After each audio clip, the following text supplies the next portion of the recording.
cara ngelakuinnya dan juga kapan sih waktu yang tepat buat ngelakuin sadari itu.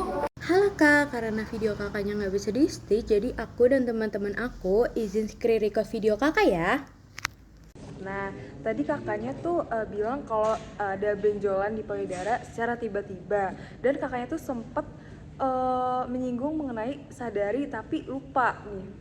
Oke. Jadi kita di sini itu ingin memberikan informasi mengenai sadari. Nah, yang pertama itu sadari adalah pemeriksaan payudara sendiri, dan itu tuh bisa dilakukan secara mandiri, Kak. Nah, tujuannya tuh apa sih? Nah, untuk tujuan dari sadari ini adalah untuk mendeteksi dini adanya kelainan atau perubahan pada payudara, seperti benjolan, perubahan ukuran atau bentuk, serta keluarnya cairan yang tidak normal. Kapan sih waktu yang tepat untuk dilakukan sadari ini? Nah, untuk waktu yang tepat dilakukan sadari itu biasanya pada 7-10 hari setelah menstruasi.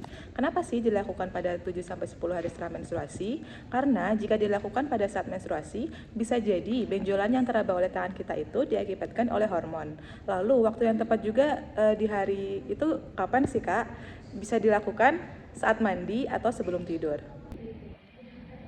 Nah, setuju banget nih apa yang udah disampaikan sama teman-teman tadi. Nah, selain itu juga teman-teman harus sadar nih, apa aja sih tanda ataupun gejala ketika nanti saat melakukan pemeriksaan sadari. Yang pertama adalah ukuran payudara yang lebih besar di salah satu sisi. Yang kedua adalah payudara yang menggantung lebih rendah di salah satu sisi. Yang ketiga terdapat lekukan seperti lesung pipit pada salah satu ataupun pada kulit bagian di payudara. Kemudian terdapat cekungan pada lipatan areola ataupun daerah puting. Nah, itu dia tadi tanda dan gejala yang bisa aku sebutin. Nah, kemudian teman-teman kepo nggak sih kira-kira perubahan apa aja yang akan ada ketika teman-teman lagi ngelakuin sadari ini sendiri. Nah, mungkin langsung aja nih kita serain. Nah, perubahan yang dapat ditemukan saat pemeriksaan payudara yaitu yang pertama ada benjolan pada payudara. Kemudian yang kedua yaitu kelenjar getah bening yang membesar pada aksila dan juga pada leher. Nah, udah tahu kan perubahan yang ditemukan pada pemeriksaan payudara. Selanjutnya alat dan bahan. Oke, aku di sini akan menjelaskan mengenai alat dan bahan apa aja yang dipakai untuk melakukan sadari ini. Alatnya tuh gampang banget teman-teman dan gampang ditemukan di kehidupan kalian sehari-hari. Yang pertama, kalian itu cuma butuh bantal. Nah, bantal ini pasti udah banyak dong ya. Habis itu teman-teman juga bisa menggunakan selimut ataupun juga handuk untuk menutupi bagian tubuh teman-teman biar nggak dingin ya. Dan yang terakhir itu adalah menggunakan minyak ataupun lotion. Nah, minyak dan lotion ini kalian bisa gunakan agar saat dipawasi nanti itu tidak menimbulkan rasa nyeri dan juga tidak lengket teman-teman. Selanjutnya gimana sih cara melakukan sadari atau pemeriksaan payudara sendiri? Jadi teman-teman ada dua cara. Yang pertama yaitu melihat dengan cermin, melihat di depan cermin, selanjutnya dengan berbaring.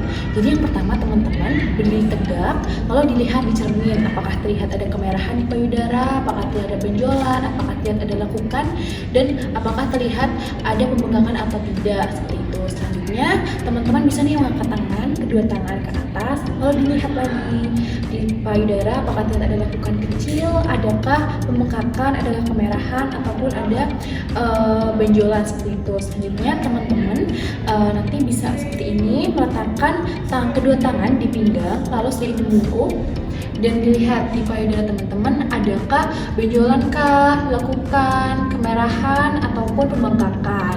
Begitu teman-teman. Oke teman-teman, aku akan mencontohkan nih bagaimana cara menekan area payudara supaya mengecek apakah ada benjolan atau tidak. Jadi seperti ini ya teman-teman, memakai 3 jari lalu memutar searah jarum jam dari area keluar lalu ke dalam seperti ini. Seperti itu, lalu diulangin kembali.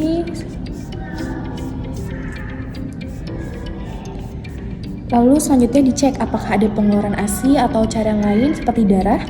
Diregangkan terlebih dahulu, lalu dicubit sedikit.